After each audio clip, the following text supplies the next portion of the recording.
Hello, friends, and Happy New Year from beautiful Oxford on this sunny but cold, crisp day.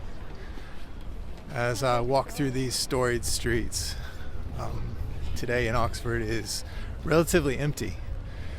About 50,000 students and academics are the sort of lifeblood of the city, and when they're away, this beautiful city can feel kind of like a shell. Life without Christ can feel the same way. Even though life is beautiful and such a gift, without Christ one can exist in a sort of facade of beauty or strength or got-it-togetherness, and yet feel empty on the inside. Oxford is a city steeped in both natural and architectural beauty, Christian heritage, cultural philosophy, and the unrivaled potential of her students. But most of them don't know what it's like to have the life of the kingdom of Christ flowing through them. And that's why we're here. And that's why we've asked you to partner with us. In 2024, we started asking God to open a door for ministering in and around the university. And back in March, God answered that prayer when I met Chaplain Andrew. So Andrew Teal is a name you likely haven't heard of until now, but in his 20 plus years as a professor of Oxford, he's made a profound impact on thousands of students over that time. He's become a dear friend of mine, opening doors for ministry that I could never have pushed through, and mentoring me in the process. I've learned so much from his ministry experience and from his unhurried connection with Jesus. One of the joys I've had has been moderating a group discussion called Open Theology.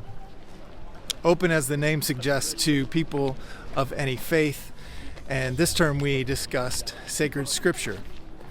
We had the chance to hear from a Hindu guru on the Bhagavad Gita, a Muslim theologian on the Quran, as well as some in-depth dives into the sacred Christian scripture, the Bible. The main goal here is to learn from these other perspectives and to develop a better base of knowledge for how to engage people of other faith backgrounds. A personal high point for me came at the beginning of the term.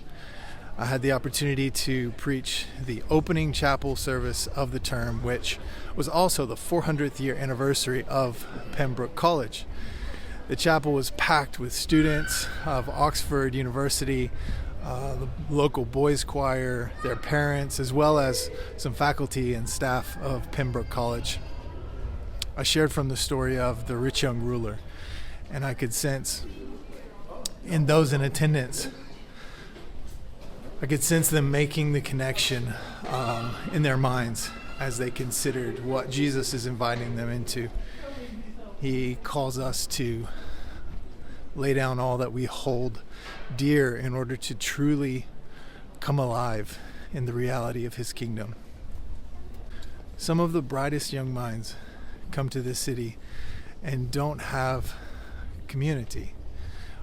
It's common to talk to students who will tell me that they're feeling lonely, isolated, and even depressed.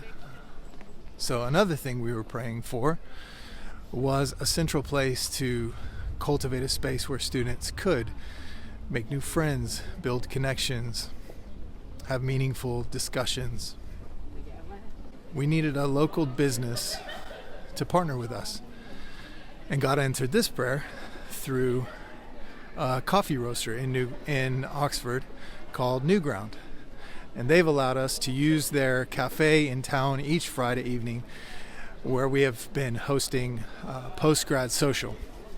We've had taco nights, salsa bar nights, game nights every Friday at the cafe. And that led to us being able to invite these students into our home for a Thanksgiving dinner. So along with this, Randy and I are serving at our local church called Hope Vineyard, led by husband and wife team Josh and Katie. Randy and I lead a small group, a life group, and I'm on the teaching team, which has been really fun. And Randy is our worship pastor, and she has done so much to develop the worship team and to develop worship as a value in the DNA of our church. Randy and our pastor Katie also go out on a regular basis to do street worship, where they engage the community and sing out in declaration of God's love, healing, and His kingdom come. It's been incredible to see Randy flourishing in the area of her gifting and calling, as well as overcome various challenges that she's faced along the way. Lastly, we're coming back for a visit in January, and we would love to see you. So please respond to this video by messaging or calling us so that we can set up a time to come and visit you and reconnect. Again, thank you so much for partnering with us in bringing the kingdom of Christ and sharing God's love for the students and people of Oxford. May God bless you and keep you, and may our benevolent Father multiply grace and peace to you. We'll see y'all soon. Bye.